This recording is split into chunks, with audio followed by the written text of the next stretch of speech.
All right, welcome back to Whence Came You, a Freemasonic podcast featuring research papers and discussions related to Freemasonry. I'm your host, Brother Robert Johnson. This is episode 200. We made it 200 episodes, guys, and I hope you guys are gearing up for what is sure to be just an amazing 4th of July that's coming up also. In the news this week, I did want to mention that we had a great episode of the Masonic Roundtable where we discussed Pennsylvania Masonry. Now, Pennsylvania Masonry is something so different, so wild, right? But what we don't understand is that it's only odd to some of us. Looking at the statistics, it looks like 1/10 of all the Masons in the United States, or 1 in 10, are from Pennsylvania. They seem to have the largest number of Freemasons in their state, and yet we think their ritual is strange to us, right? Because it's so different, and ritual differs from district to district. So if you're new to Masonry, that's something that might be a new concept to you, but it is a fact, and the episode was great. I was unfortunately unable to attend, but the fellas did such a great job, and I learned so much just from having a good listen. So if you missed it, check it out on iTunes, the Masonic Roundtable, episode number 71, or you can check it out on YouTube.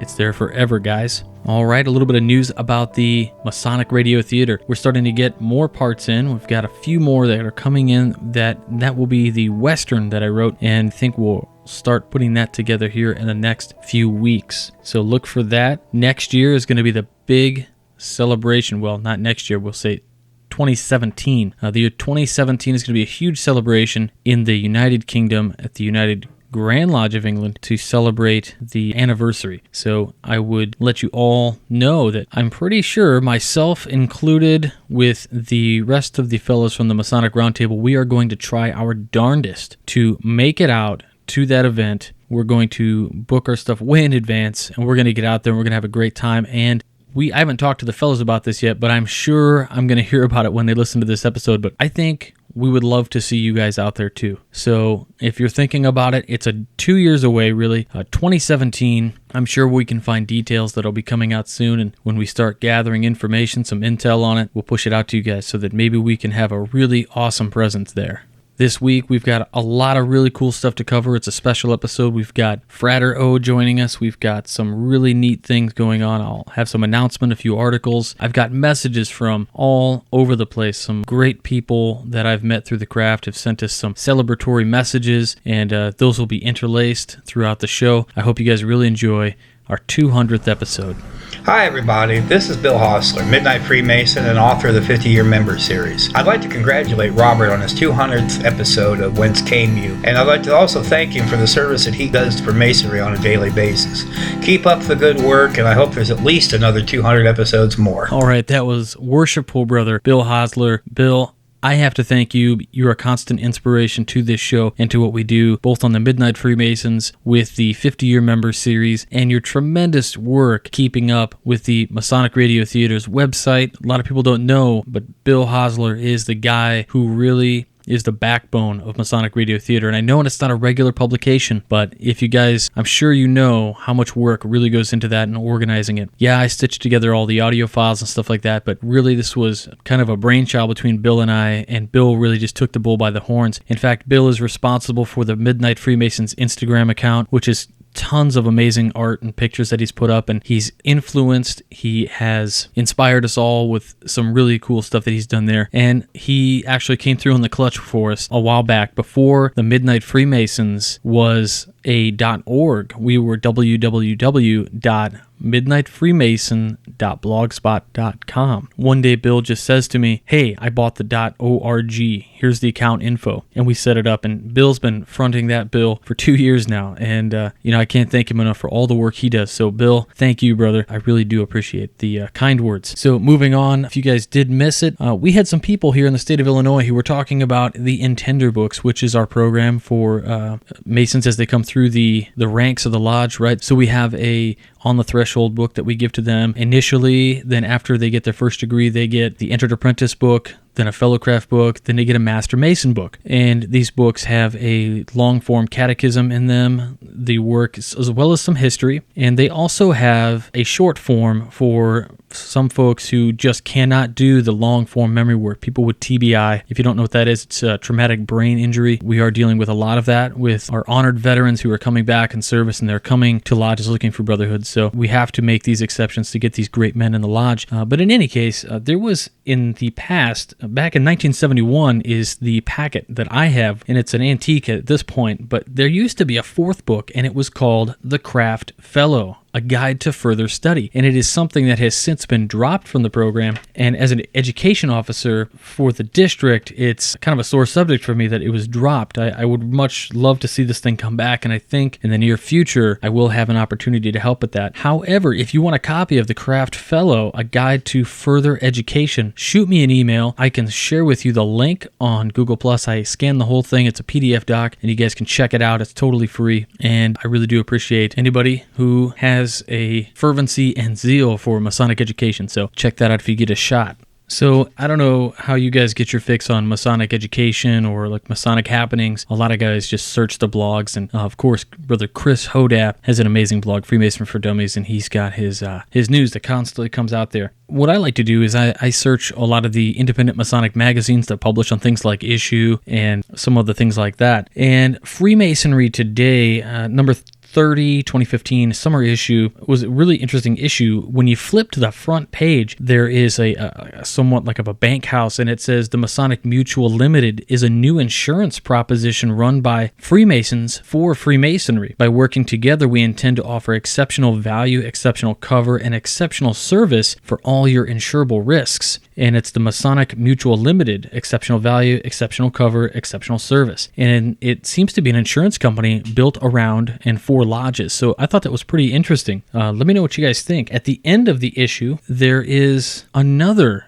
insurance for lodges, and the ad just says think insurance, think IHN, and their ad says, what would you do if you lost your lodge furniture in a fire or a flood? You only find out how good your insurance is when you have to make a claim. It's not only the premium that's important, but the cover and the service. The leading national insurance scheme for Masonic buildings and lodges. Now, this is a British magazine, so the word doesn't quite meet scheme as we know it in America, but it's a very interesting thing to have policies written for lodges in particular. I would almost wonder if there was, if you guys know of insurance companies here in the States that offer these same kind of things for different lodges and fraternal groups. Maybe they give special benefits or breaks on the cost because we are these 501 organizations here. So if your lodge actually has an insurance policy or something like that that's through a specific Masonic policy or Masonic company, shoot me an email. Let me know about it. We can talk about it right here on the show.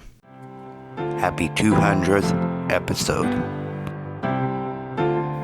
And if you guys don't know who that was a good friend and brother from Facebook that I actually met him down in Bloomington, Illinois. Wade Barney, 512. His name is Brother Colby South. Just a tremendous guy who has an enormous amount of insight. And we've conversed on Facebook, and he has brought up some excellent points on Masonic education. And even recently, we were talking about the Illinois CHIP program, which is a child identification program. And he brought up the idea that, maybe we should be doing these for the elderly or mentally disabled as well. And it's kind of interesting, while we discovered that we can do this service for identifying lost persons who might have a mental disability or are also elderly as well as children, which is the primary goal for the service. I don't think it's readily known that we would do these. So he brought up an interesting point in that maybe we should actually be putting it out there that yes, this is a service, this is part of it. And so maybe we might, in the state of Illinois anyway, it looks like we may be at the beginnings of putting together a packet, not just for the children, but also a packet, an identification packet for the elderly or the mentally disabled as well.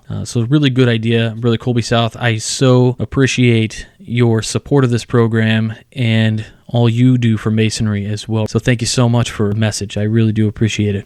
So a while back, I went and I was making these matchbox lodges. I was carving a set of working tools, pillars, and things like that, and putting it inside of a matchbox. And we turned it into a really kind of a neat little crafted item. And I was just trading them for things. And I got one of the most interesting and fantastic trades ever. I feel that it was I definitely received the better end of the bargain on more than a couple of these, but I so appreciate it. In fact, one of the things I got was so incredible, I definitely wanted to read a little bit about it, and it's from King Solomon's Lodge number 7. So I'll just read you the actual paper that I got, and if you hear this, that is the actual paper he sent me. It says the first charter was issued to King Solomon's Lodge number 7 AF and AM by the Provincial Grand Lodge of Boston on July 17, 1765. When the Grand Lodge of Connecticut was formed, King Solomon's Lodge was granted its state charter on October 6, 1790. 1790, man. This is ridiculously old, right? But the first meeting of this lodge was held at the home of Peter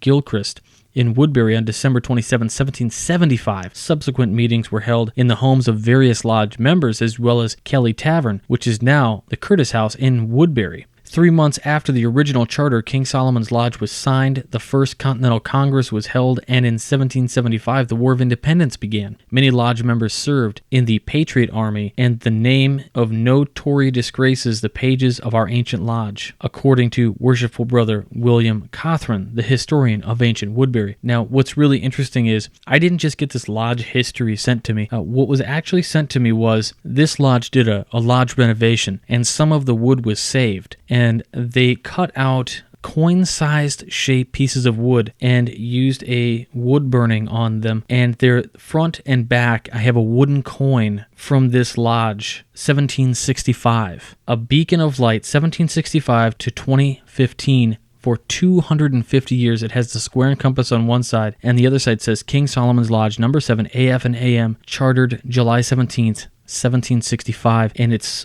the most unique challenge coin that I have, definitely among the treasured pieces of antiquity that I own. To go a little bit further into it, on July 21st, 1838, for the sum of $15, King Solomon's Lodge number 7 purchased the land on which the present temple stands from Woodbury resident Ashbel Moody. On August 29th, 1838, a meeting was held at which a committee reported that the building of a new quote-unquote lodge room could not exceed $700. It was further decided that when $350 was raised by selling subscriptions to the building fund, the committee had permission to act, contract, etc. for the building of said lodge room. The lodge sought permission from Ashbel Moody to transport construction materials across his land. Present at the meeting was Moody's son-in-law, Levi Douglas, a rabid anti-Mason. With no protest from mild-mannered Moody, it is reported that Douglas flew into a violent passion and, assuming proprietorship, positively refused the request. The committee determined that the work should be completed, and accordingly, all the timber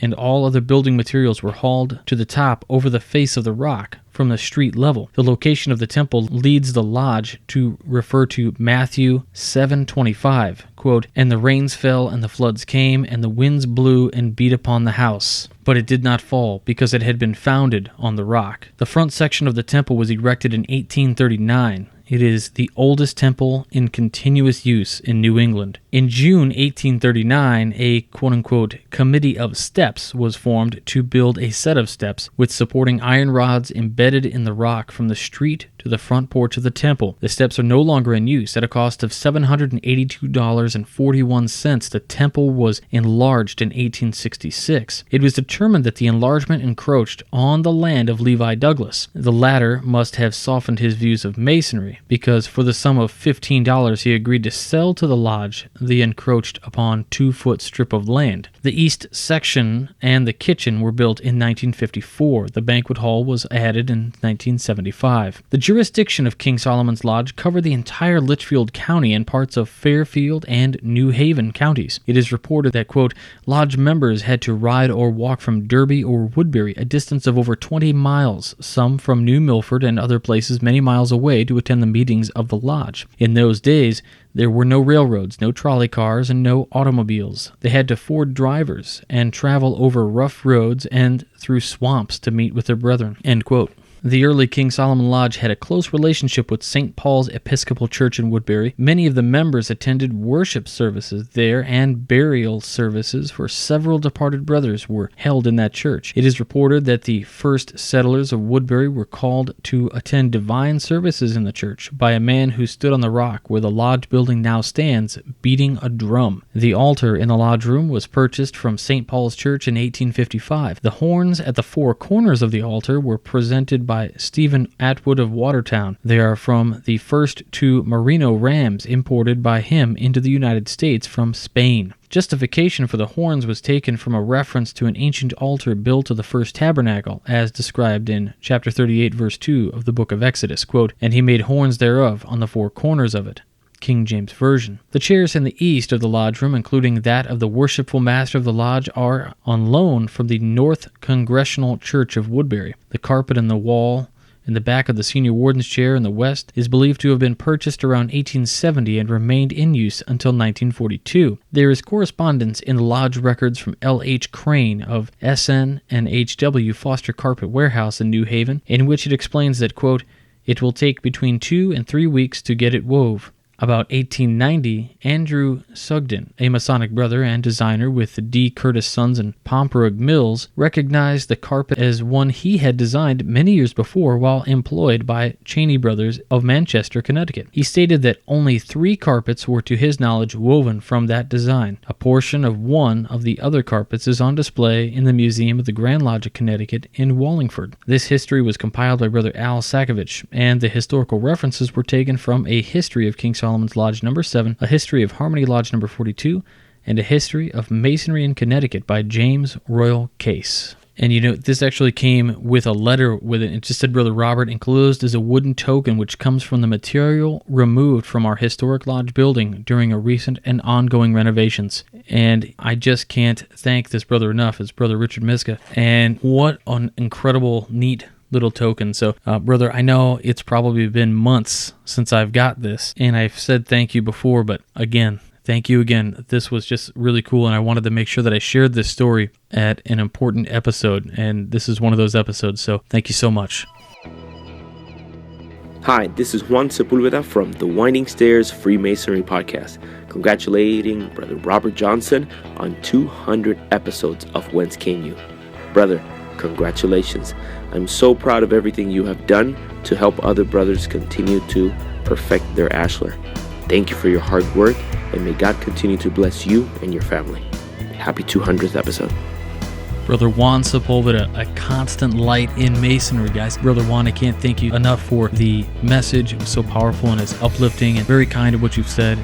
Humbled, absolutely. But we all know that I wouldn't be here without the listeners, and I wouldn't be here without Brother Juan Sepulveda, who has on several occasions been a rock for me to lean on. And he's been there when I needed advice on what to do in tough situations, and his constant ability to see rational sides of things is always appreciated. Brother Juan, thank you so very much for all that you do. If you guys haven't had a chance to check out Brother Juan's podcast, The Winding Stairs, please go do that. He has also the best Masonic forum on Facebook, the Winding Stairs Freemasonry group. You know, it's not like a lot of the other ones where things get trailed off. It's a very controlled environment, and by that, I mean that there's no discord there, because the second it happens, he has a dedicated team of people who monitor that particular Facebook group, and they get banned the second things get unruly. So Brother Juan doesn't play around. It's all about the brotherhood. It's all about perfecting the ashlar, as he said. So please check that out. And he just made an incredible announcement just the other day. The Gentleman's Brotherhood.com. You guys have to check it out. It is a true testament to the gentleman of this time period. He's going to be compiling some of the best resources for all things that you'd expect on that website, and at the quality level you would expect from Brother Juan Sepulveda. So you know Brother Juan Sepulveda doesn't do anything at half power, right? He is always on 10. He's always on 11 for that matter. So you're going to want to check that out. Please go check out the gentleman'sbrotherhood.com, the Winding Stairs Freemasonry Podcast. He's awesome. Freemasonryart.com is his website. You can check that out also. He's got amazing artworks. You've heard me talk about it over and over and over again, but that's because they are just that good. So please go check that stuff out. Thank you again, Brother Juan. I really do appreciate your kind words. So next, we're going to go into a talk that I had with Frater O, and just kind of an organic conversation that we had one Saturday morning, and we had a blast talking about it. We covered so much stuff: music, some of the liberal arts, and how they relate to the esoteric nature of Masonry, these kind of things. So we'll go into that right now.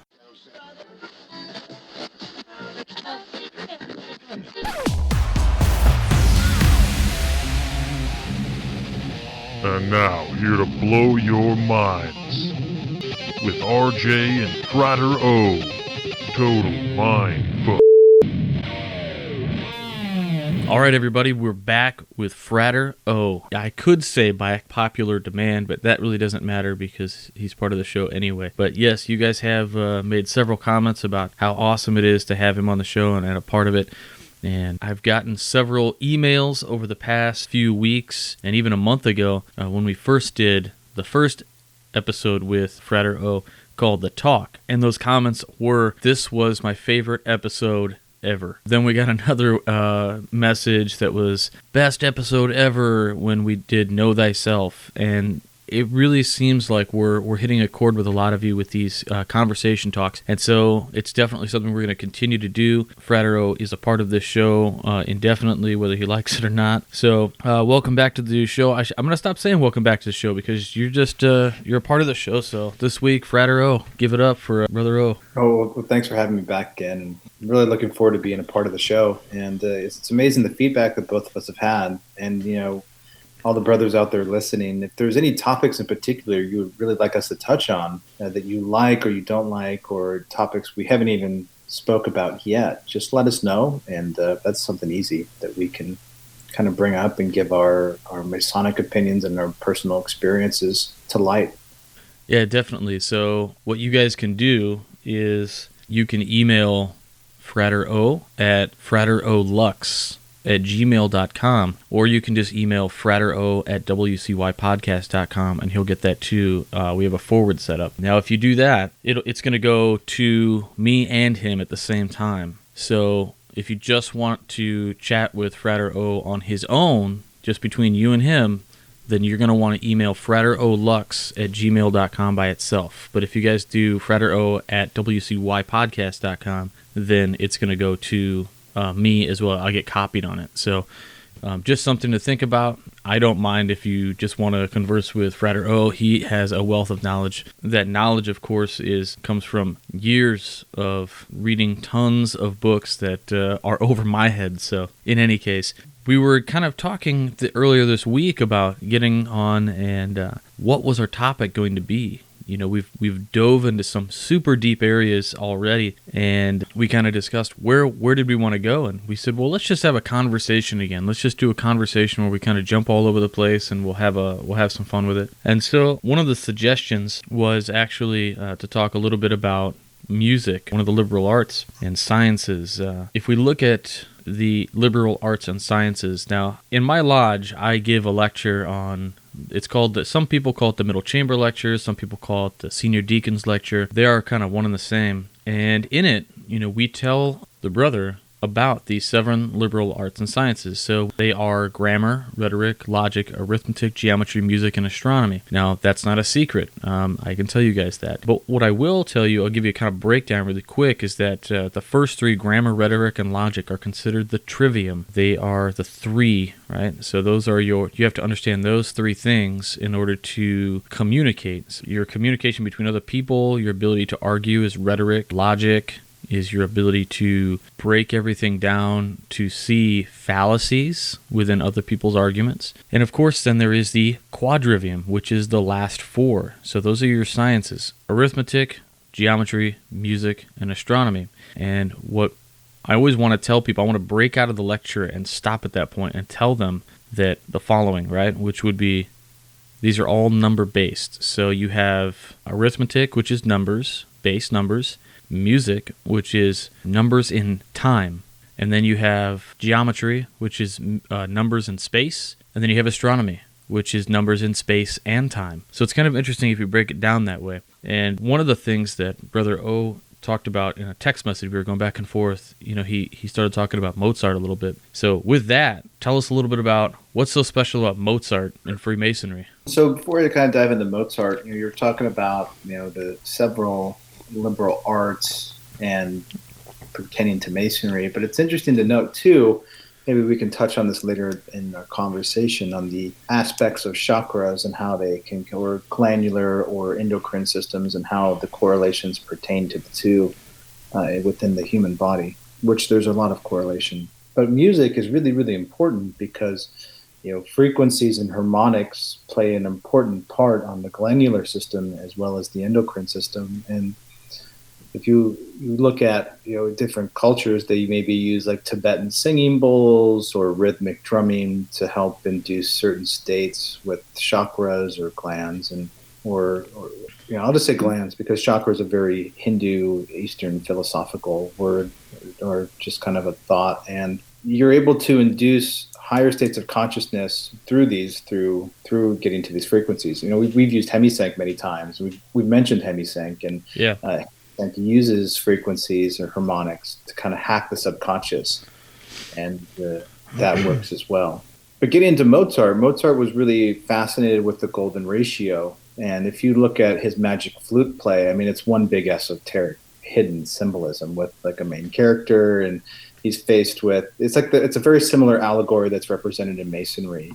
And if you look at the way he writes his music, there's a lot of interesting harmonics that are built into it that can also play a part on the glandular system. Right. And of course, Mozart was a Mason. Bach, I believe, also was a Mason. Don't hold me to that. Voltaire was definitely a Mason as well. And it's interesting that these people were all about pursuits of consciousness. And they were all about attaining higher states of consciousness and doing that introspection as well. Yeah, it's interesting. If anybody has listened to the Magic Flute or anything like that, in fact, I hadn't really thought about it. After the interview, we'll kind of lead out with that music, and we'll let it play a little bit before we go into the next segment in the show. So you guys can get a little taste of it. And then we'll put some links up for that as well. There is a book out. Well, there's lots of books out. I have a friend of mine who's actually a district education officer. His name is Larry. Larry wrote a book about Mozart and Freemasonry. It's not a real long book. It's probably 50, 60 pages. It's interesting, and it compiles a lot of interesting information in there as well. So we'll send that out to you guys. Well, you kind of started to talk a little bit about the chakras and how those relate to frequencies. I do a presentation every once in a while about man's search for the Word of God, right? Not as in the Bible, but as in whatever was used to create things. We say God created the existence of all things through the use of a word. And so my presentation is about scientifically proving that you can create with sound. And in it, I touch on subjects like cymatics and harmony, right, and harmonics.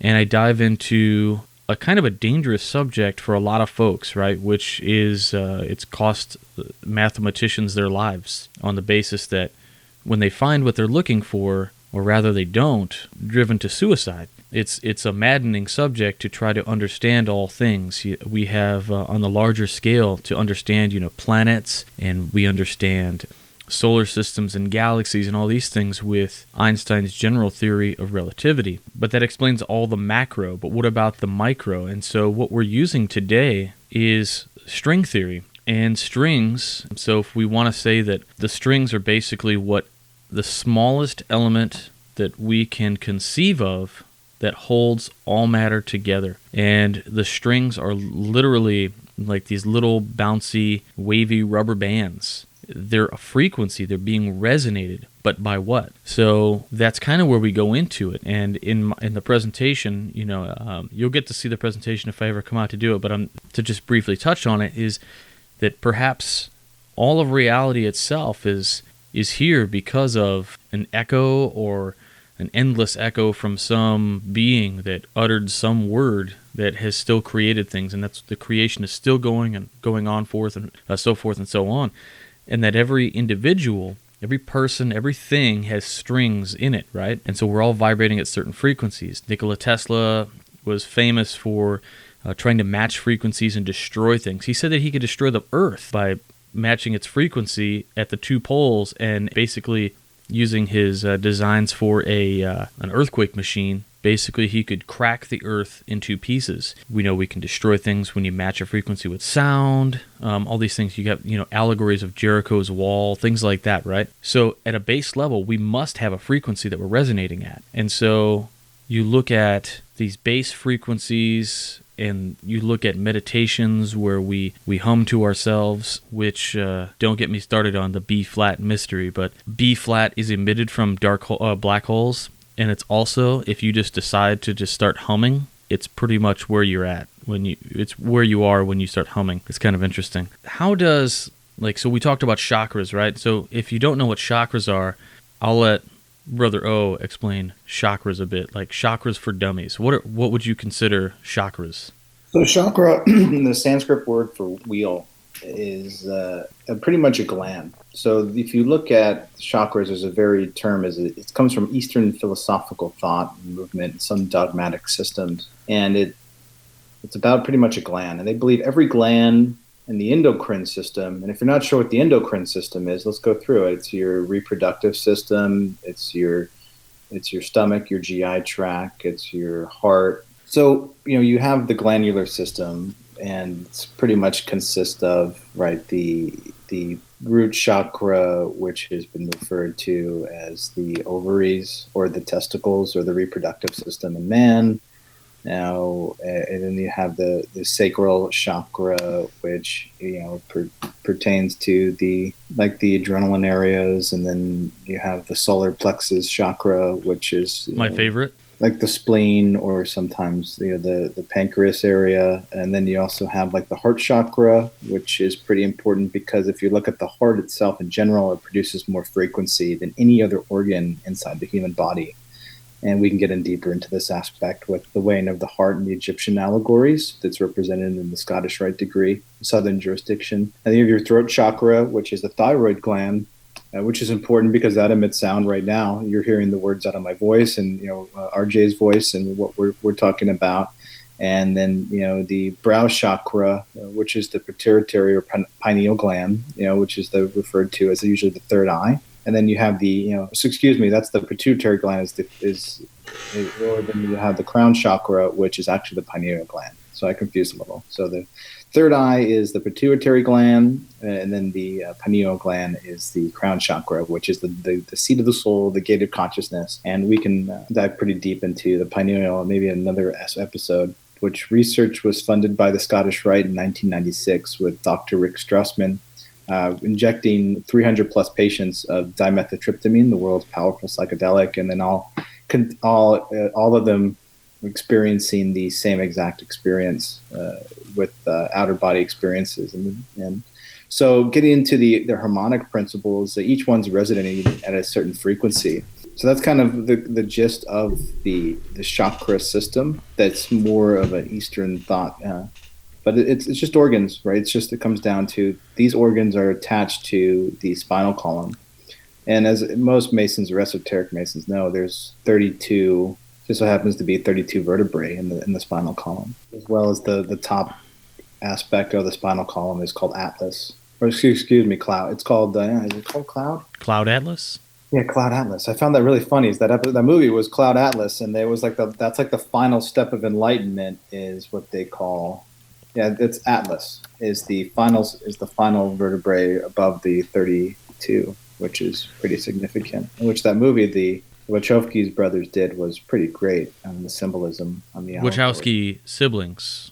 They're siblings. No longer brothers. They're brother and sister. Yeah. Thank you for the Yeah, no worries, man. I was just going to mention, I've always had a fascination with, resonating frequencies and the chanting, right? So if you go to Eastern philosophies, if you go into yoga classes, things like that, or you may have heard this, right? Or maybe you're just somebody who's watched cartoons and you've seen Bugs Bunny like in the East, and he meets a yogi or whatever, right? And he's sitting there and he's doing this thing, right? Where it's the right? So he's got this real bass tone to his voice, and he's sitting there and he does it for what seems to be a minute before he takes another breath and goes deeper into it. And what's so interesting about that is that sound is considered to be the sound of creation.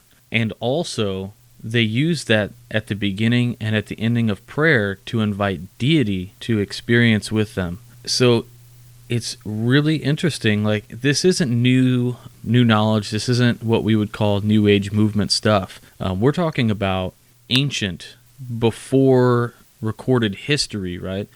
We're talking about stuff in the age of ancient Hindu philosophies. These sounds and the idea that God manifests himself in this way more than any other. It's very interesting things and how these affect the chakra systems. Brother O talked a little bit about how the heart essentially resonates a frequency more so than anything else. It's beating, right? So it must be doing something, on a resonant frequency. We hear about, well, if you've ever had babies, so they have these swings, these little swings that you can put them in, and some of them have sound generators on them, like with white noise. The one that always works, for whatever reason, is there's one that replicates a heartbeat, which is really interesting to me because your kids, right, they hear that heartbeat when they're inside mom, and then when she's like either breastfeeding or the child is like laying on the chest and she's holding it, they fall asleep. And we don't realize it, but it may be because of, this comfort level. They can hear the heartbeat, and it's interesting that we would replicate that in something like a swing to help them sleep, but it must have an effect, right? You talked about the heart a little bit, and if you wouldn't mind going into that a little bit. So there's a really, really good book that we both have found in our researches. It's hard to find, a real hard copy, but you can find a free one on Google Books, or there's a couple of libraries we can post online. There's a really nice esoteric archive being preserved by the SSOC. It's free for people. They request donations, and an amazing, huge, vast archive of thousands of books scanned. They've scanned, not Google or Apple or Microsoft. And the book is called The Lost Word by Frank C. Higgins. And it's a wonderful read. He's a brother, he's a Mason, and he dives deep into these topics regarding the simple idea of the lost word. And it's very, very esoteric. It's very deep. What I found helped me a lot on my search. It answered a lot of these questions that a lot of people couldn't answer in lodges and places.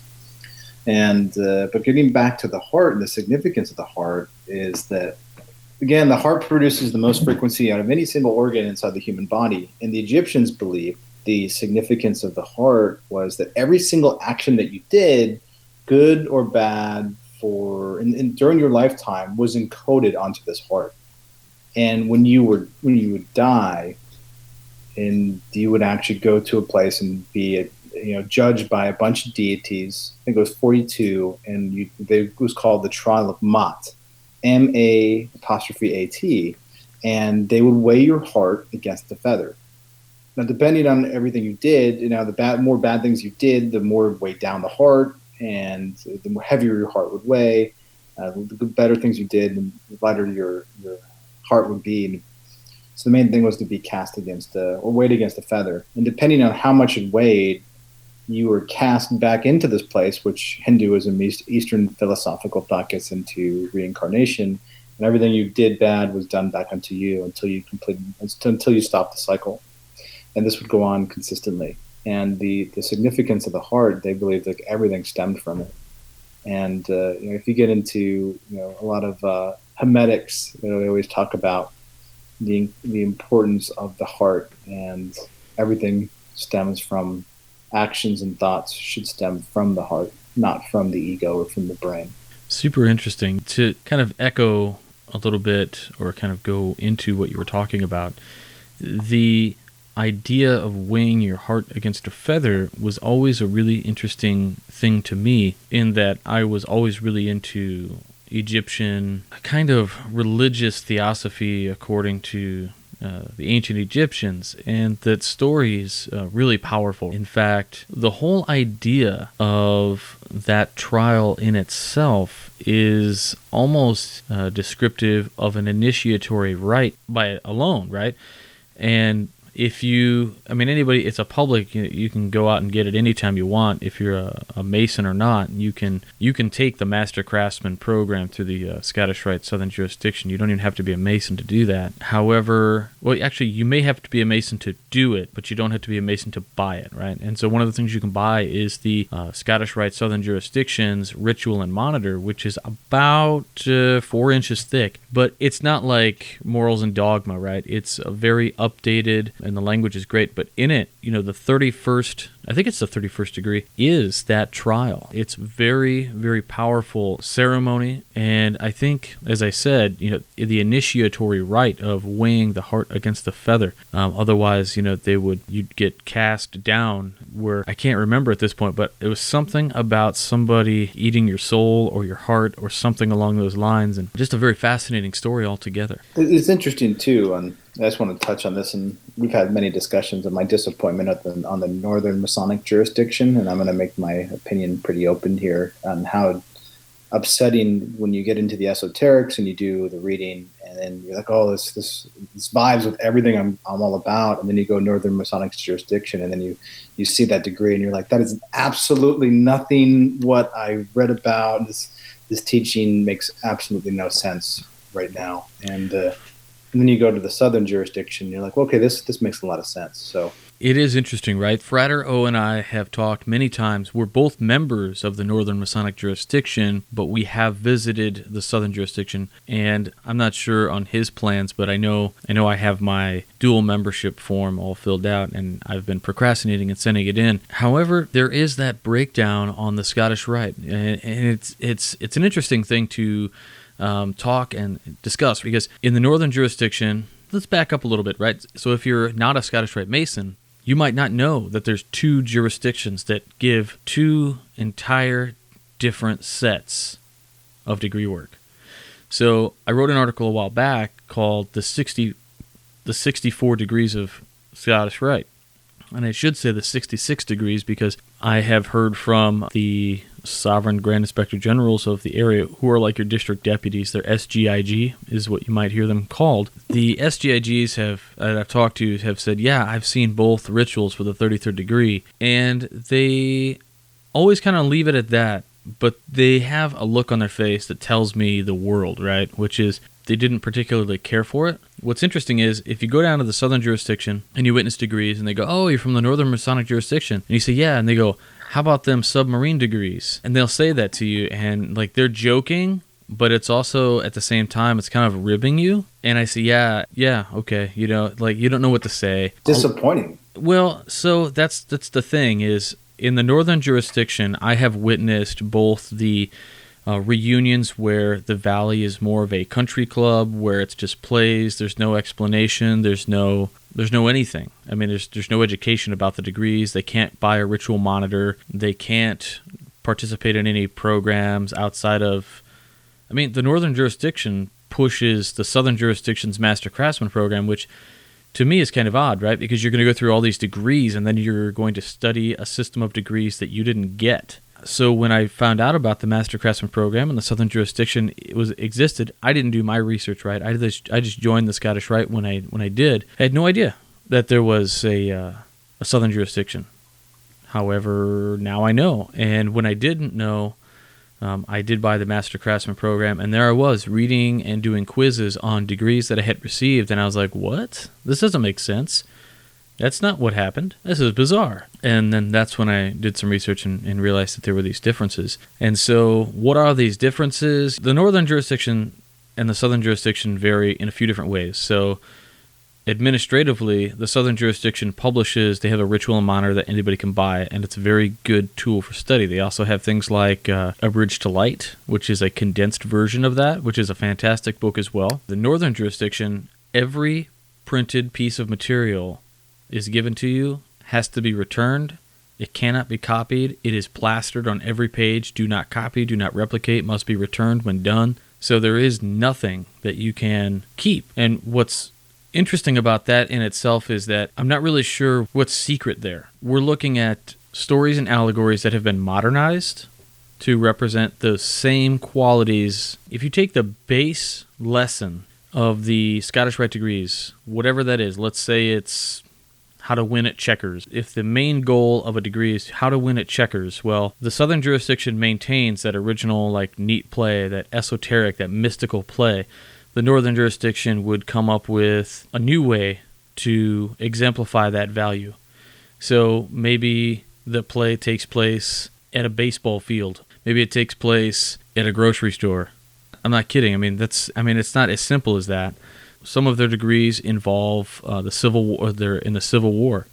Some of the degrees involve a trial of Benedict Arnold, and that degree is actually a public ceremony in the southern jurisdiction.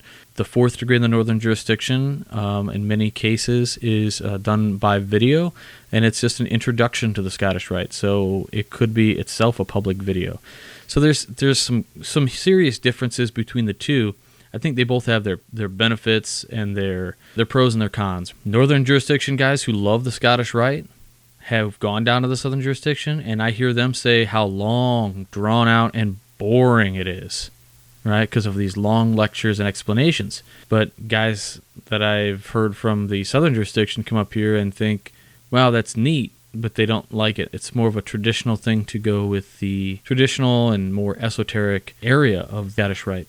You should look at that when you're choosing what to do. But for a lot of guys, the northern jurisdiction isn't quite what they had hoped with the Scottish Rite. We're looking at, when I go to the southern jurisdiction, I watch a degree, and then I watch all of the candidates go into a classroom and they talk about it for 20 minutes, and then they come out of there, and then they watch another half of the degree or whatever. It's broken up, and they get a class. It's a real class. We call these reunions classes, where there's a class of candidates, which is cool, but the southern jurisdiction calls it a class, and there's class, right? They get actually taught things. Whereas in the north, it's, like I said, it's a little bit different. Now, I have seen in the northern jurisdiction quite a few places, like the Valley of Madison, Wisconsin does a class. They did a fantastic job with their candidates and the degree work. They took the degrees that the North has, and they've turned them into something really special. But it really does depend on where you go. The Valley of Chicago is a great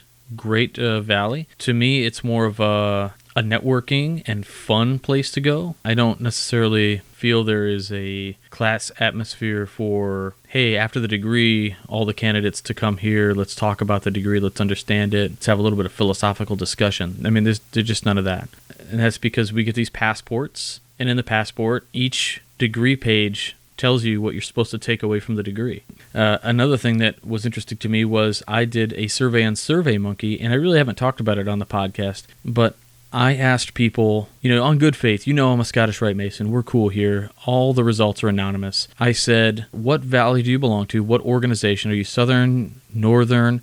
Are you Canada, International? Are you Prince Hall Scottish Rite? What is your organization, and what was told of the 32nd degree royal secret to you? Now, that's the 32nd degree in the ancient accepted Scottish Rite of the United States of America. Whether you're northern jurisdiction or southern jurisdiction, they vary in the title a little bit. One is Princes of the Royal Secret, and I think the other one is, I can't remember, but they're both along the lines of you get the royal secret. What is the royal secret? Well, it's supposed to be conveyed to you. Until recently, I had not seen the royal secret being communicated to candidates, and they were very confused on what it was. Right when I went through, I was like, I had watched the royal secret. I had watched the 32nd degree several times before I understood what it was. And when they finally actually just came out and they said the royal secret is, I was blown away, because I was like, oh wow, that's totally different than it is in the southern jurisdiction. They have two absolutely different degrees. It is very strange indeed. And when I ran this survey, what I found was that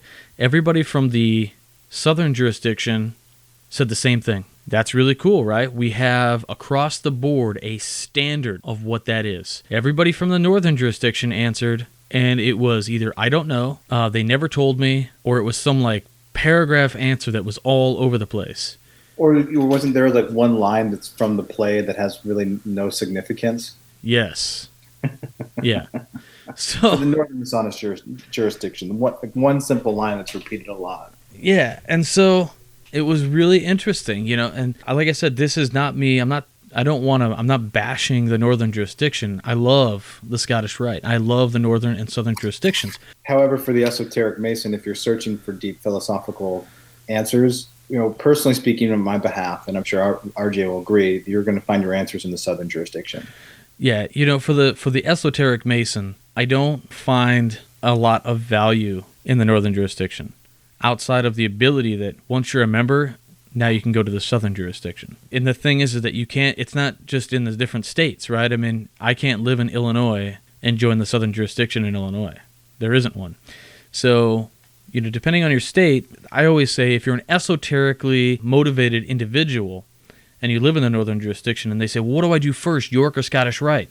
Where do you live? Now, if you're in the northern jurisdiction, I usually tell people to do the York Rite because I find it more mystical, more esoteric than what's available at the different rites. That being said, both are fantastic. It really depends on what you're looking for.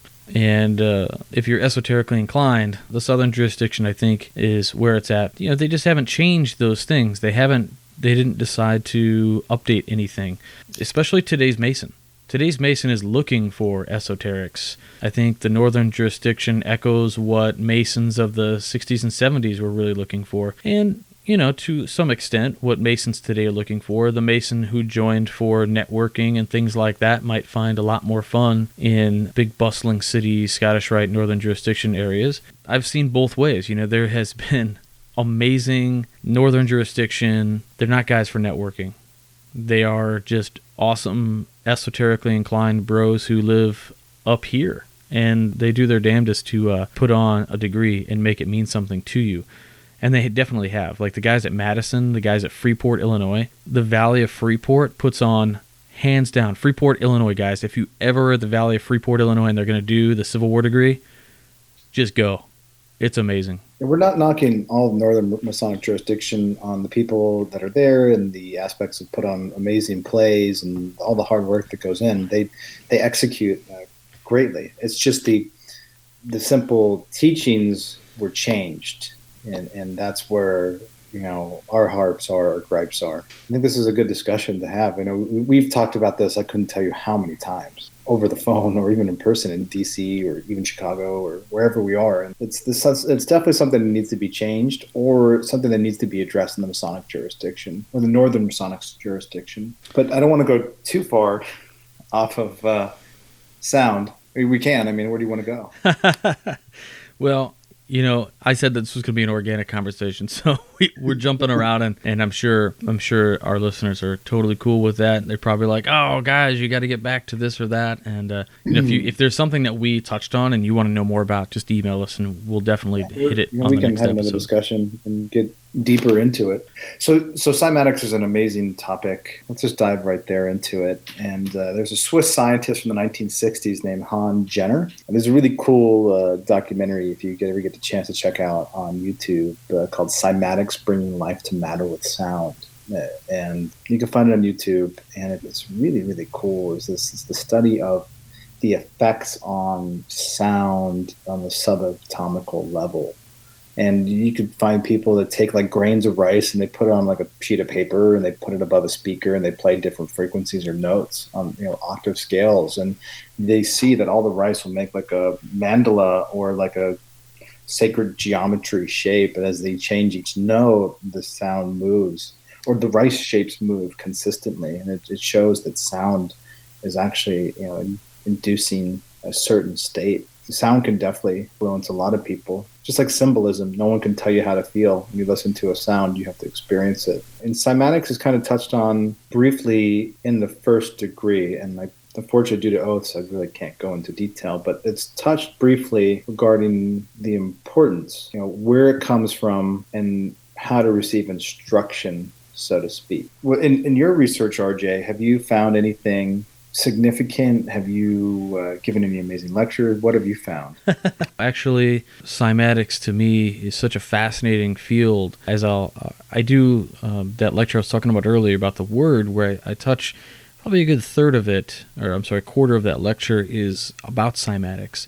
And I usually break in the middle of it and I show a video done by Make Magazine where they talk about cymatics and talking about making a cymatic creature. Now, what is a cymatic creature? Well, not literally bringing something to life, or maybe we are in some weird way, but what it involves is taking, and this is a simple experiment y'all can try at home, and I'll put up a link to that video because it is fantastic and it's a good read.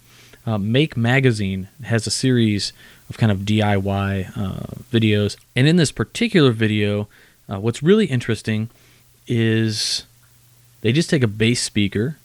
They get a sound generator program, so you can get that on... I would recommend getting it on your PC or your Mac or something like that, because you need to generate low frequencies, like 6 hertz. And a lot of the ones that are available for your mobile device will generate hertz and stuff, but they don't go that low. And the amplitude can't be racked up as high as you would want. So what you do is you take like a bass speaker, a sound generator program, and you just, it's as simple as this, right? You just plug your audio cable into your laptop, and then you plug the other end. So you need 2 male ends, and you just plug it into whatever is going to output to that speaker. Take like a Petri dish or something. You can take any kind of dish that is a thinner plastic. You want something that the sound is going to go through. And you take that dish, you either hot glue it to the speaker or you attach it somehow. And you put liquid in it, and you can turn on the frequency, and it'll generate a constant tone, right? Like just a constant tone. There's no variance. It's just a tone that's there. And then you can up and down the frequency, go up and down, and change your volume, and different things will happen to the water. You'll notice different patterns. Some beautiful things happen. But when you take water out of the equation, and then you do like a simple experiment with, say, 2 parts baking soda or 3 parts baking soda, 1 part water, and you make a liquid that, I forget the name of the type of liquid, but basically it's resistant to violent movement.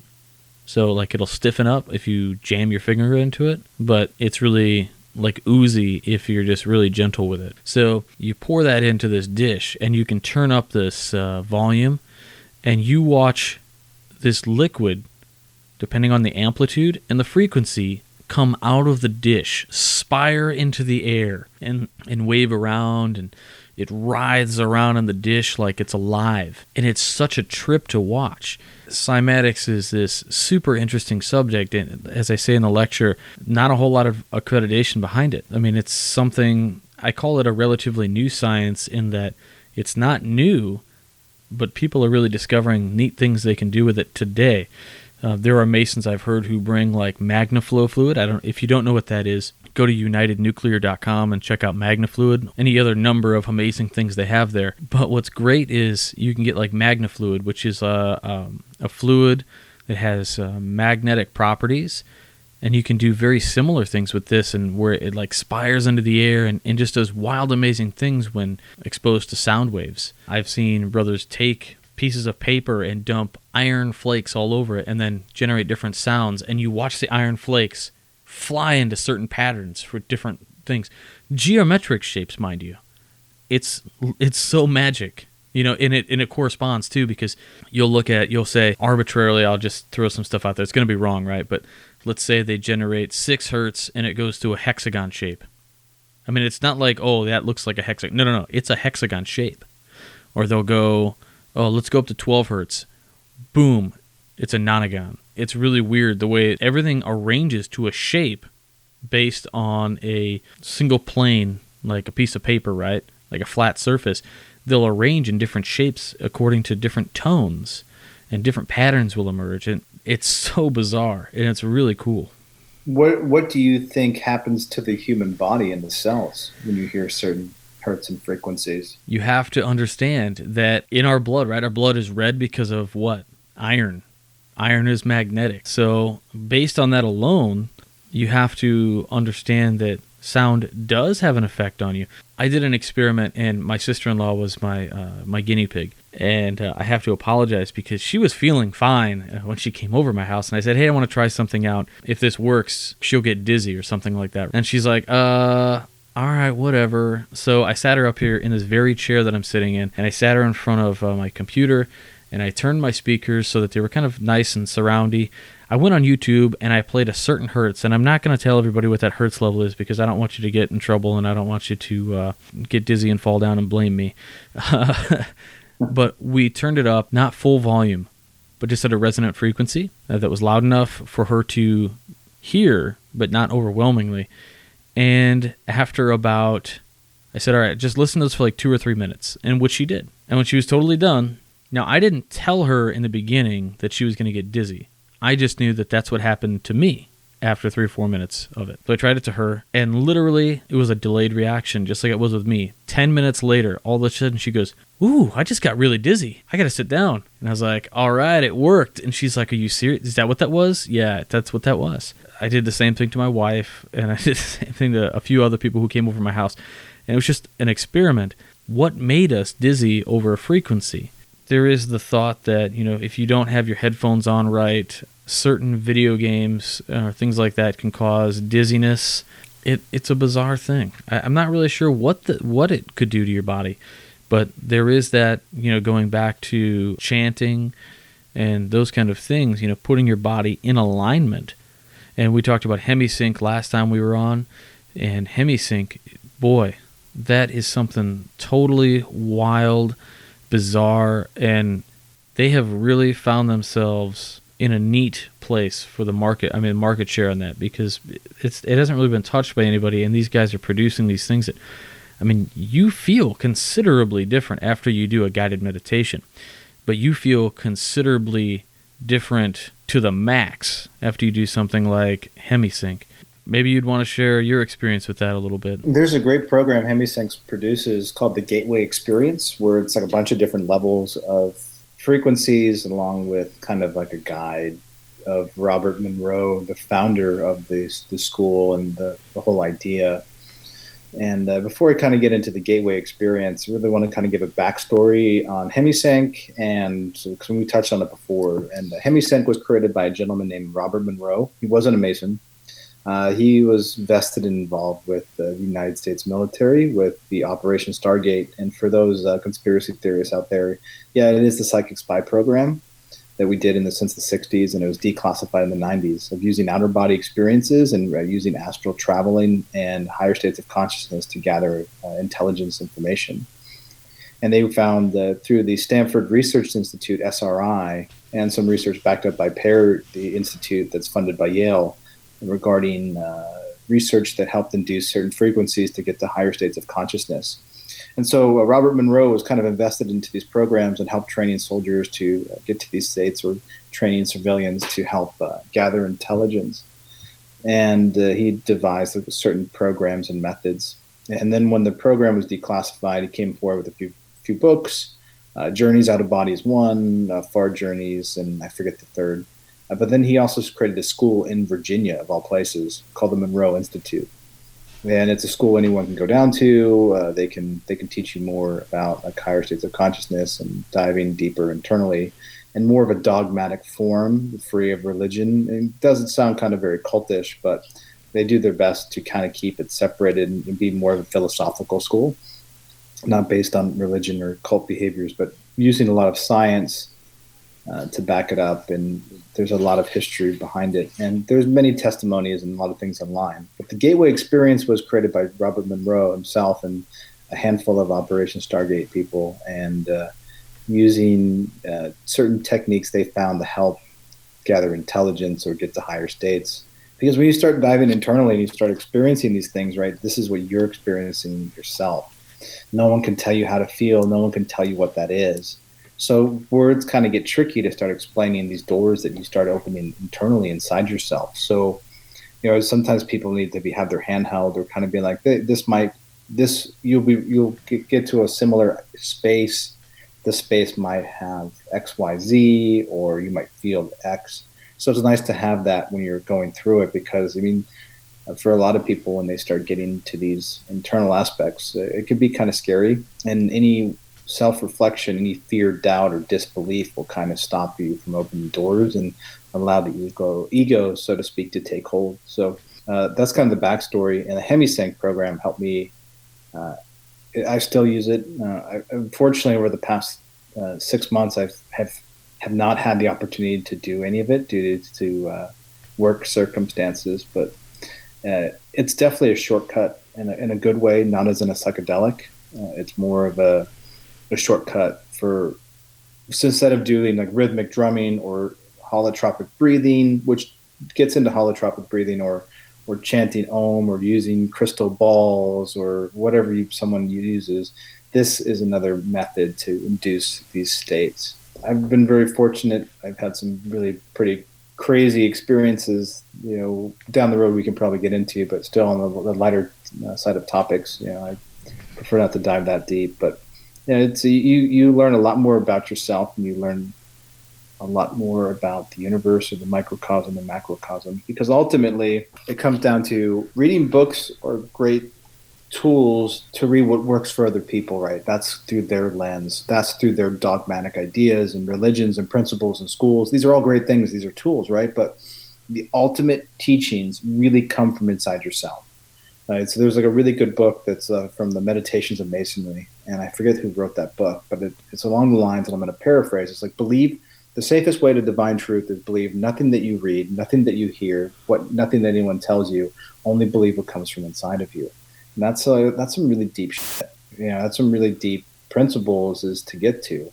And for a lot of people, they get sucked into those traps. I'm like, oh, I need to do this. Oh, I heard this. Or I need to, read this or watch this. And they're always constantly chasing externally and searching out here in the macrocosm. But really, ultimately, all the answers that anyone ever is looking for and the keys are all inside yourself. That is an awesome place. Leave it. I think that's a great spot to kind of segue and ask our audience to, even if you're skeptical of these things, try it. And then let us know what you think. How did you feel afterwards? Keep a journal. Write everything that you kind of feel down, and then do a guided meditation, or if you want to try Hemisync, go to their website and check that out. Let us know how you feel after you do it. Do you feel different? Because I always feel so different. Like, I feel like thing living in a body that is experiencing this plane of existence. It is an odd feeling. And I do it probably once a week since Frater O turned me on to it, because it helps me I feel not disconnected, that's not the word. I feel more connected, but in a different way. Like an observer, but I am experiencing still. It's a really bizarre thing. You're tapped into the beehive, which the third degree talks about. Exactly.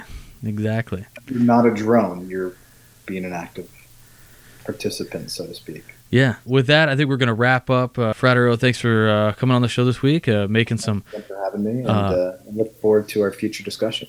Oh, absolutely. I think this is something that part of the good work. I think we're doing some good stuff. And so everybody out there, again, links to everything that we talked about. Hopefully we can remember and put them in the show notes. If we forgot, send us an email. Don't let us forget. We need your help to keep us on the right track at times, I'm sure. We got off on some tangents today, but I think those were good discussions and things that needed to be talked about. And if you agree or disagree, or you've got something to say, like I said, shoot us an email. You can hit me up at wcypodcast@gmail.com or at admin@wcypodcast.com, or you can email Frater O just to his general inbox, which is Frater O Lux, FraterOLux @gmail.com, or you can email Frater O Lux @wcypodcast.com. And if you do that last one, we'll both get it. So I know I just hit you up with all these .coms and stuff, but we'll have links to those as well. So Frater O, enjoy the rest of your glorious Saturday. You too, my brother. Travel light. All right, man.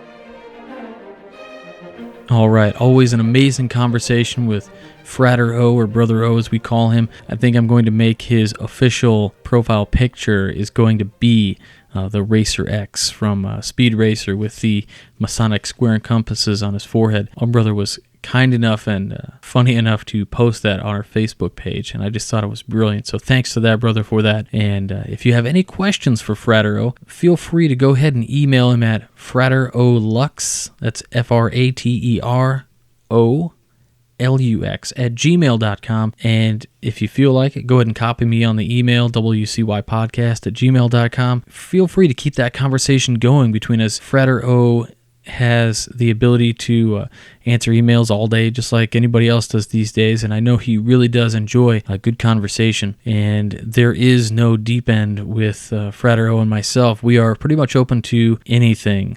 So if you want to talk esoterics, go right ahead. We will definitely oblige. Hey, Robert. I was going to congratulate you on your bicentennial, but that might be a little misleading, so I'll just settle for wishing you a happy 200th episode. Well, you all should know that voice by now. That is illustrious Brother Stephen L. Harrison. And Brother Harrison, this show wouldn't happen without you. If you guys don't know, Brother Harrison is a regular contributor to this show, both in his content, and he also provides us with donations every month. He is a top-notch producer of this show. He's one of the people who have really put a lot into it, and for that I just can't thank him enough. If you guys have a chance, please pick up his book Freemasonry Tales from the Craft, or you can check out Freemasons at Oak Island, his newest one, which is just a fantastic read. It's so fun to read. It's only 99 cents on a Kindle book, and it's about 60 to 90 pages. I can't really tell because it's on my Kindle, but it's short enough that you can blast through it in about an hour and a half if you're fervently reading. And it is a great book. Please check that out. Brother Steve has done so much for the craft. You know, he was editor of the Missouri Freemason magazine for years. He is the proprietor of the 1 Minute Mason blog, which has been a source for this show. We pulled information from the 1 Minute Mason, years ago, before he turned it into a private blog and then it went public again. So for all those episodes and for all the things that Brother Stephen L. Harrison has done, huge thank you to you for making this show possible week after week after week. It's been 200 episodes, and we couldn't have done it without you, brother. So thank you so very much. All right, and I wanted to go ahead. I got an email this afternoon and from Brother Josh Shear, who says, "Worshipful Brother Johnson, I just wanted to congratulate you on episode 200. He was raised just over a year ago, and the podcast has been one of the great sources of light in his journey, and for that, I'm humbled. Thank you so very much." And he says, if you still have room for shout-outs, he'd love to thank the brothers of Fayetteville Central City Lodge number 305 in Fayetteville, New York, for raising him, and the brothers of Zerubbabel Lodge number 15 in Savannah, Georgia, for accepting him as one of their own. Be well, and he looks forward to Sunday's episode. So you're going to hear this, brother. It's one of the great things about our craft that we do accept all as our own. Congratulations on becoming a Master Mason. And again, I am humbled to be a part of that journey. Thank you. It's been quite a while since I've been able to read a little something from the Knight Templar magazine. I really enjoy the mystery behind a lot of the Grail Hollows and the mythos over Jesus of Nazareth. In particular, there's some really interesting esoteric stuff that goes on throughout a lot of the teachings there, as well as in the Knight Templar original order, of course. And much of that, or there's been quite a bit of the symbolism brought into the commandery or the Knight Temple order for the Masonic Brotherhood. So this is a shorter article published in March 2015, and it's number 3. And I'd like to read that for you right now. Entombment of Christ, St. Remy Cathedral, by Sir Knight Michael S. Frank. Mysteries surrounding the Order of the Knights Templar include John the Baptist and Mary Magdalene. These individuals were patronized by the order during its 200-year existence. Of all the New Testament characters, few other than Jesus himself have exemplified such an ending fascination of Mary Magdalene, believed by the Church to have been a reformed prostitute. Her presence has a never-ending appeal which is odd, for one who appears so briefly and then so elusively in the Bible. The controversies surrounding Mary came to light in more recent years in books that include Holy Blood, Holy Grail, Templar Revelation, and the Da Vinci Code. Centered in a small village of Rennes-le-Château in southern France, the French believe that Mary came to that part of the world after the death of Christ, because her influence of an order of fighting men was sanctioned by the Church in the early 12th century. One legend persists to this day, known as the Vine of Mary, that after the crucifixion, Mary Magdalene came to France where she lived for several years, and that Mary's offspring became the kings of France, known as the Merovingian line. Throughout southern France, one finds shrines or grottos that venerate Mary. As time passed, her presence and memory eventually transformed into the cult of the Black Madonna. Messages in hidden view. The Knight Templar Order was officially dismantled by the Catholic Church in 1312 at the Council of Vienne, and afterward in various bulls from March of 1312 to January of 1313. And subsequently, the orders of 23rd and last Grand Master Jacques de Molay was executed in 1314. Many of the order's noble knights and non-noble sergeants and chaplains fled as refugees to Scotland and Switzerland. Others sought safe haven in the Order of Knights Hospitallers of St. John. In 1531, a stunning life-size sculpture of the Entombment of Christ was commissioned by François Jardin, a commander of the Hospitallers. The sculpture resided at the Knights Templar Commandery in Reims, France, until the building was destroyed during the French Revolution in 1792. Obscured from public view for centuries, the sculpture was moved in 1803 and now resides in the nearby St. Remy Cathedral. The stone carving is compelling. On the tomb's facade is the Templar cross, seen below the reposed figure of Jesus Christ. Grieving family members surround the body of Jesus with tears flowing from their eyes. Mother Mary is next to the body, grieving with her hands clasped. Curiously, blood is still flowing from the spear wound on the right side of Jesus' body, suggesting that he was still alive after the crucifixion. One can find more images on the internet that show the body at different angles for a closer view. What's most interesting is the distraught and very pregnant-looking figure of Mary Magdalene looking down at Jesus. Her arms are raised in a gesture similar to the position some Freemasons use at Masonic funerals. This gesture is also depicted in carvings made by Knights Templar on the walls of Royston Cave in England. The position of the arms has left an arm bent 90 degrees in a square and the right arm bent at a lesser angle. If these poses suggest some type of connection to the beginnings of a latent Masonic ritual, the obvious question becomes why? Considering the sculptures as a whole, it contradicts the teachings written in the Bible. If a secret society did exist in medieval Europe, it would be much easier to conceal symbolism and allegory in a painting. Tales still exist to this day that the bleeding Jesus is laying on what would become the Shroud of Turin. Others have suggested that the altar with its Templar cross actually conceals the remnant ashes of Jacques de Molay. Probably no one knows for sure. We can only encourage those historians with an open mind to approach the relationship between Masonry and Templarism with a conviction that answers must be somewhere, and wish them success. As readers, we await documented proof that will solve the great mystery of how it began and why. Alright, some super fascinating stuff there. If you guys have ever read Holy Blood, Holy Grail, a lot of that might be familiar to you. I was actually reading a book, and it may have been Holy Blood, Holy Grail, who pointed out the fact that in several reliefs, Jesus was shown being removed from the tomb under the cover of night, which is against the law, suggesting that he was not actually being brought into the tomb in those photos, but being taken out. And then, of course, there are other religious texts that say that Jesus actually died in Kashmir, India. Some very fascinating things that go on with these stories, and regardless of Christian faith or the dogma that goes along with it, I do always love the conversation and the mysteries and the things of biblical history that kind of roll up. And it's not a secret that these things are very popular in culture today, because we're looking at alternate theories, and more so than ever, we have this communication system that lets us bounce ideas off of each other and really get out there and discuss these things. So hopefully you enjoyed that article, and we'll go into the next segment. Thanks, brother. The show's been a great asset to my Masonic journey.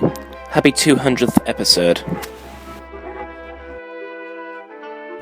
All right, that's the unheard before gentleman and fellow craft now, Brother Wayne Greenleaf from Down Under. He is in Australia, and we hooked up a little bit over Skype. We've talked about differences in degree work, and he has been a huge supporter of the show. He has single-handedly produced at least a year's worth of this podcast. He has been so generous with his time and funds, and we honestly cannot thank you enough, Brother Greenleaf. I hope that Masonry is for you the great journey and great light that you have expected it to be so far. With that, if you guys have a minute and you guys are on the Midnight Freemasons, check out some of the articles that Brother Wayne has put together. We've published one so far. There's going to be another one coming soon, and I don't know if Brother Wayne, if you're listening to this, once you're a Master Mason,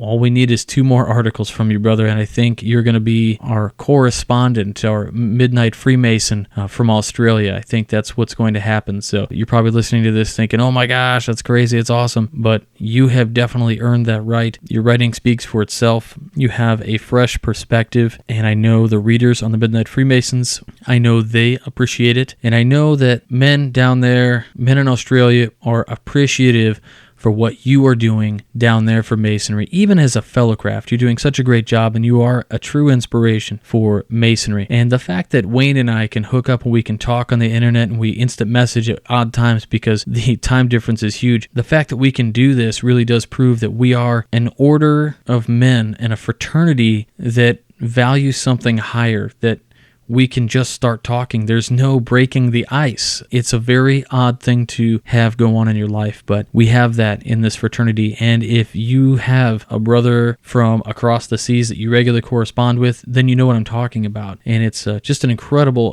thing. And Brother Wayne, thank you for all that you do and for your support of this program. Thank you so much.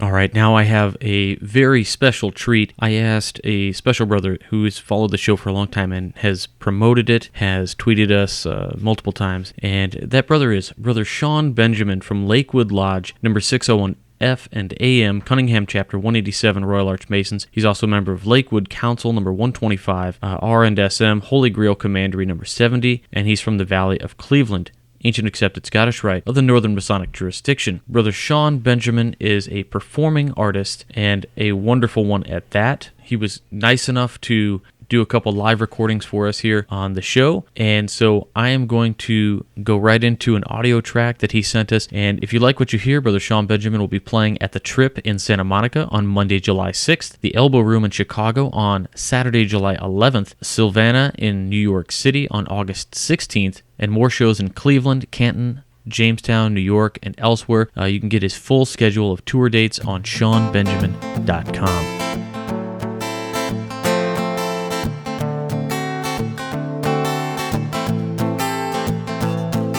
Rest me now for peace. I know I've been acting kind of fool, but you knock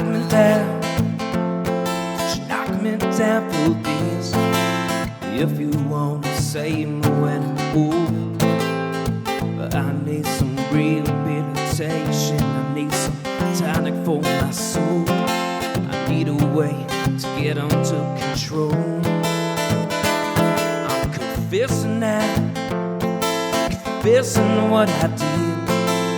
I was never faithful in a bitch. I'm living now, I'm an outcast from the village. Maybe you could save me from my sin, but I need some rehabilitation. I need some time for my soul. I need a way to get under control. Slap me on the wrist, slap me on the wrist, slap me on the wrist and set me whole.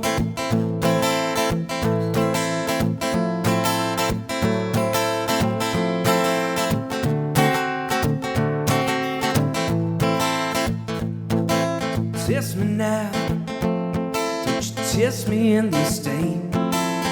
I don't know what I could do tonight. right now. Guessing I've been drinking.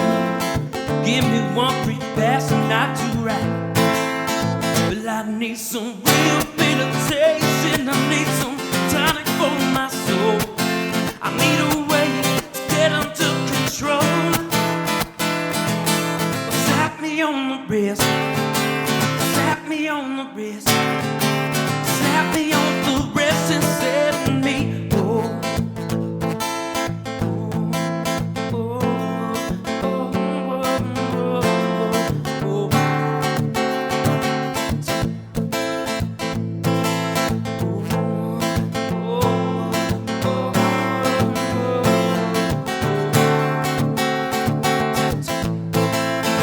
I need some real meditation. I need some tonic for my soul. I need a way to get into control. Slap me on the wrist. Slap me on the wrist. Slap me on the wrist and set me oh. Slap me on the wrist. Slap me on the wrist. Slap me on the wrist and set me home. Thank you very much. All right. Thanks again to Brother Sean Benjamin for his awesome performance there. If you like what you heard, that song is called Slap on the Wrist, and he has a multitude of songs and albums available on his website, and they're also on iTunes. So check those out. Thank you very much, Brother Sean, for coming on the show for our special 200th show. Hey Robert, this is John Ruark of the Patriot Lodge, number 1957. Thanks for everything you do for Masonry and for making it to 200 episodes. You are an influence to the Masonic Roundtable and are a fantastic host. Keep up the good work. And a huge thanks to you, Brother John, for all that you do and putting together this fantastic thing that we call the Masonic Roundtable. If you guys are wondering, with the dubstep there in the background, Brother Ruark and myself are both fans of electronic music. He is quite the accomplished DJ and mixer. He is all about that high fidelity. So outside of that, I just want to say again, thank you for all that you do. And you are constantly raising the bar and keeping us on the level and on the forefront of technology. Brother John, thank you so much. All right, as I said before, I scour these Masonic independent magazines on things like Issue and stuff. And one of them that I came across is The Cross Keys, the monthly newsletter of Lodge Houston St. Johnston, Walking the Road, Seeking the Light, number 182, February of 2015. And in this issue, on page, I believe it's page 5 or 6, there's an interesting short article called The Chronology by Sir Isaac Newton. And it's pretty interesting, so we'll go into that right now. Everyone is aware of Newton's laws, although may not know them, and of the alleged apple of the head demonstrating gravity, but few know about his more occult studies into alchemical and King Solomon's temple. In 1728, Newton studied and wrote extensively upon the Temple of Solomon, dedicating an entire chapter of the chronology of ancient kingdoms to his observation regarding the temple. Newton's primary source for the information was the description of the structure given within 1 Kings of the Hebrew Bible, which he translated himself from the original Hebrew. In addition to scripture, Newton also relied upon various ancient and contemporary sources while studying the temple. He believed that many ancient sources were endowed with sacred wisdom, and that the proportions of many of the temples were in themselves sacred. This belief would lead Newton to examine many architectural works of Hellenistic Greece, as well as Roman sources such as Vitruvius, in a search for their occult knowledge. This concept, often termed Prisca Sapientia, or sacred wisdom, was a common belief of many scholars during Newton's lifetime. As a Bible scholar, Newton was initially interested in the sacred geometry of Solomon's temple, such as the golden sections, conic sections, spirals, orthographic projection, and other harmonious constructions, but he also believed that the dimensions and proportions represented more. He noted that the temple's measurements given in the Bible are mathematical problems related to solutions for pi and the volume of a hemisphere, and in larger sense, that they were references to the size of the earth and man's place and proportion to it.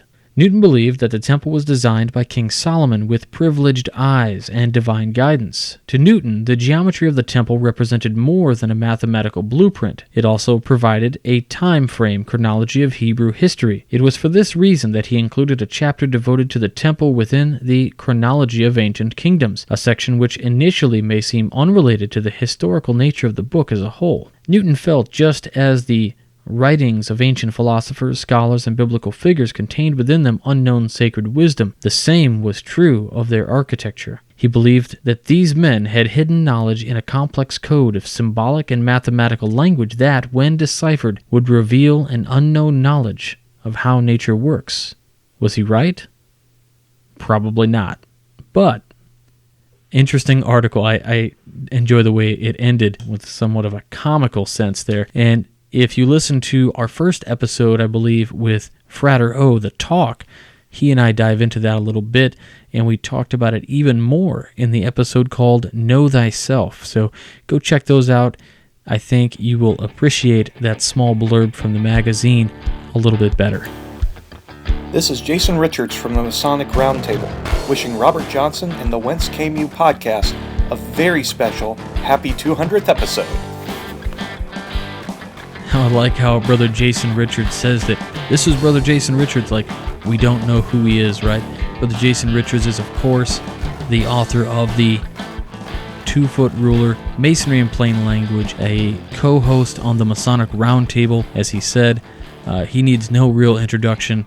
He has some of the best commentary, and I really appreciate his point of view on so much of Masonry. Brother Jason, I can't thank you enough for what you have also done for this show. If you guys don't know, Brother Jason was the man who took Juan Sepulveda's design for the Whence Came You podcast and turned it into a lapel pin for me. And we were able to use that lapel pin to fund this show and to keep it going. Brother, I can only dream of what you're going to accomplish your year in the East. It's coming up, guys, so if be ready. We're going to be calling Brother Jason Richards, Worshipful Brother Jason Richards, soon enough. He is dedicated to the craft, and we do appreciate everything he's done. And if you don't know, Brother Jason Richards has also been a voice talent for the Masonic Radio Theater on several occasions. He does a fantastic job there, and he's also a regular contributor to the Midnight Freemasons as well.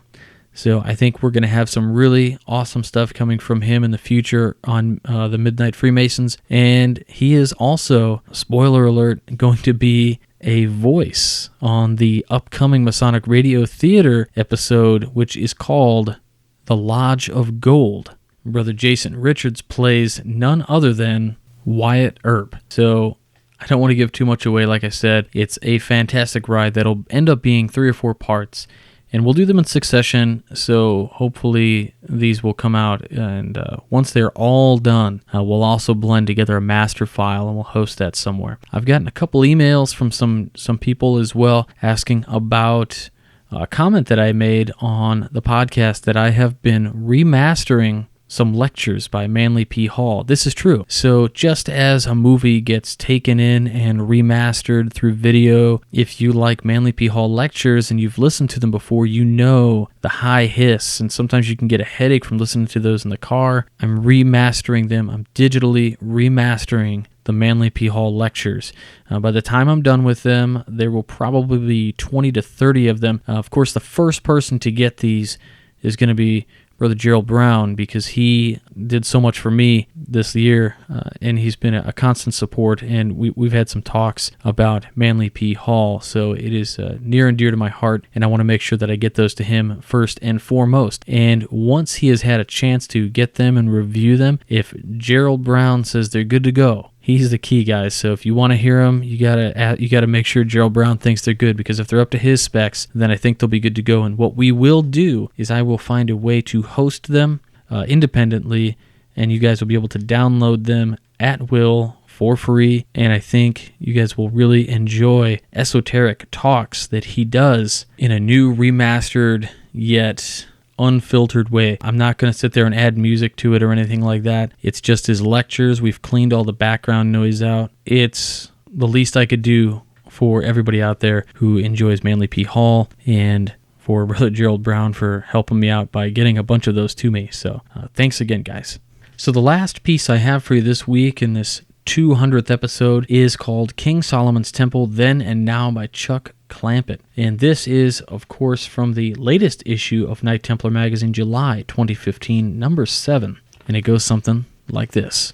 A large part of the symbolic lodge degree is based on the building of King Solomon's Temple. While we as Masons are very familiar with the allegory of this degree, we frequently are not aware of the facts behind it. Following the Hebrew exodus from Egypt about 1445 BC, Moses was given the Ten Commandments by God on Mount Sinai. During the 40 years of wandering in the wilderness prior to entering the Promised Land, the Ten Commandments were carried in the Ark of the Covenant described in Exodus chapter 37. It is interesting to note that the Ark was made of acacia wood, the same wood sprig that was used in the Masonic degrees, and the same sprig we use in today's Masonic funeral service. The Ark of the Covenant was considered the most sacred, quote-unquote, cult object of Jewish religion and was kept in the tabernacle until King Solomon's Temple was built. Solomon's father David had been given the crown as king and had located both his secular capital and the religious center in Jerusalem, the city of David. While David had planned to build the temple, God commanded that since he had been a war king, the temple would instead be built by his son. Solomon ascended the throne in 970 BCE, and in 959 BCE, the temple was completed after 7 years of construction. 1 King chapters 5, 6, and 2 Chronicles 2-3 detail the arrangements of the material and labor from King Hiram of Tyre, Lebanon, and the construction of the temple. The first task to be undertaken was to build a huge foundation of stone to level the steep hills in Jerusalem. This foundation still stands today and is known as the Temple Mount. A part of the same structure and is frequently seen in the news today and is called the Wailing Wall. The temple itself was described as being 60 cubits long, 20 cubits wide, and 30 cubits high. And in today's terms, that would be 150 feet by 35 feet by 52 feet, since a cubit is 21 inches long. By comparison, a basketball floor is 50 feet wide and 94 feet long and would actually have 22% more square feet than the temple did. The temple was divided into 3 areas described as 1, the porch, 10 by 20 cubits, 2, the main hall, 20 by 40 by 20 cubits, where offerings were made by the priests, 3, the most holy place, 20 by 20 by 20 cubits, where the Ark of the Covenant resided. To the Jews, the most holy place, the Sanctum Sanctorum, was the residing place of God on earth and the resting spot of the Ark of the Covenant. The most holy place was only accessed once each year by the high priest on the Day of the Atonement. He had a rope tied around his waist as he entered God's presence so that if he were struck down, the other priests could retrieve his body, similar to a cable tow. While the exterior of the temple was made of stone, the roof was made of wood. The walls paneled in cedar and the floors made of juniper. Gold was used to overlay the interior of the most holy place, and on the doors and throughout the temple were elaborate carvings. At the entranceway stood 2 large bronze columns standing 27 feet tall and nearly 8 feet thick. In 1 Kings 6:7, it states, "In building the temple, only blocks dressed at the quarry were used, and no hammer or other iron tool was heard at the temple site while it was being built." This same description is included in the Master Mason degree. In 587 BC, Israel fell to the Babylonians, and the temple was destroyed, which heralded a period called the Babylonian captivity. Some 70 years passed before the Jews were allowed to return to Jerusalem to rebuild the temple and the city walls. By the time of Christ's birth, the Romans controlled Judea and most of the area around the Mediterranean Sea. While the Roman legions served as an occupation army, local administrative and religious life was under the control of a Jewish king named Herod the Great, who had been placed on the throne in 37 BC. Herod completely rebuilt the temple, and it was then known as Herod's Temple, or the Second Temple. In 70 AD, the temple was destroyed by the Romans during a period of Jewish revolt. Today, the Temple Mount still exists, and is considered a holy place by Christianity as the place where Christ walked, by the Jews as the site of the temple, and by the Muslims as the site where Muhammad ascended into heaven. Today, the Dome of the Rock is a Muslim mosque built in 691 AD, covers the site, which is called the Foundation Stone. And I thought that article was really interesting. It brought about some really fine points about the temple. when we think about this grand, huge temple, we think about this monstrous building. We see these huge depictions. And really, if we go by what the Bible has said, it could fit in a basketball court. It's very strange to think about it that way. This huge, grand building that we're told about is no bigger than a basketball court, essentially. It's very surprising to think about it that way. Being our 200th episode, we've gone really long on this episode. We are going to forego a famous Freemason. I know, it's the 200th episode. You're not going to have a famous Freemason? No, because this week, what I really want to say is thank you to all of you. And as cheesy as this might sound, and I know you're going to laugh and go, oh, geez, man, come on. You guys are the famous Freemason this week. Every one of you who has purchased the app, who has made a purchase on any number of the affiliate sites that help us out, whether it's freemasonryart.com or freemasontees.com or On It or any of those things, you're supporting this show. Every time you buy a lapel pin or whatever we've got going on, for you who just send a few dollars on PayPal, whatever that is, you're the producer of this show. This show has been around for 200 episodes because you guys want it around and you guys are funding it. And as long as I can still do this, you have my word that I will continue this program for another 200 episodes at least. We've only scratched the surface as we have come a long way, and there's so much more to talk about. There's so many more articles to read. There's so many more esoteric secrets and exoteric knowledge that we can impart and talk about and converse upon, looking toward the future of what we call WCY Media. Is going to be more podcasts. We're going to have publishing ability. We're going to be hosting things like these remastered recordings of Manly P. Hall. We've got a lot of huge plans, and I hope you guys are all part of it because we're doing it for you, because it's what you want, and I really can't thank you all enough for what you do and for allowing me to be the person to bring it to you. Thank you so much. And with that, we're just going to wrap. I hope you find us on Facebook. Follow us on Twitter. Please don't forget about any number of the things we talked about today. We talked about, of course, the Masonic Roundtable goes live every Tuesday night at 10/9 Central. These guys pour their heart and soul into this program, and they do a fantastic job. I'm lucky enough to be on the panel, and they're fantastic. So check them out. Check out the Winding Stairs podcast. Check out Masonic Radio Theater, the Midnight Freemasons. I wouldn't be here today if it wasn't for the gentlemen that have taken such a kind role in mentoring me from the beginning of all this. Brother Todd E. Creason, Brother Greg Knott, Brother Mike Shirley, Brother Jimmy Fry. These guys are all tremendous brothers. Judy Gordon, Steve Harrison, Aaron Gardner, the Haas, or Bill Hosler as we talk to him, as we call him sometimes. Rob the Kid Walk. It's been a while since he's been on the Midnight Freemasons, but he is another inspiration. One of my best friends in the whole world, Brother Brian Shimeon, who has been a cohort and my fellow partner in crime when we go out visiting lodges. And he is out in California now. So if you are a lodge listening in California and you want to have an awesome speaker come out, email Brian Shimeon. Brother Brian does a fantastic presentation, and if you want somebody to come out and speak, I know he would be happy to. Brother Brian, I'm putting you on the spot, so make sure you don't make me look like a jerk. Go out and give these guys great presentations like you gave to my lodge. So Brother Jason Richards, of course, Brother Adam Thayer from the Midnight Freemasons, who, of course, sits on the Nebraska Education Committee for the Grand Lodge, who's provided me with some insight into that role, and it might be something that I take upon myself here in the next few months. So big thanks to all those guys, and of course some of my local brothers here who really support me. Brother Dan Gentry, I can't thank you enough either. You are another partner in crime, and thanks for all you do in mentoring young brothers into the craft and leaving no Mason behind. We have the program No Child Left Behind.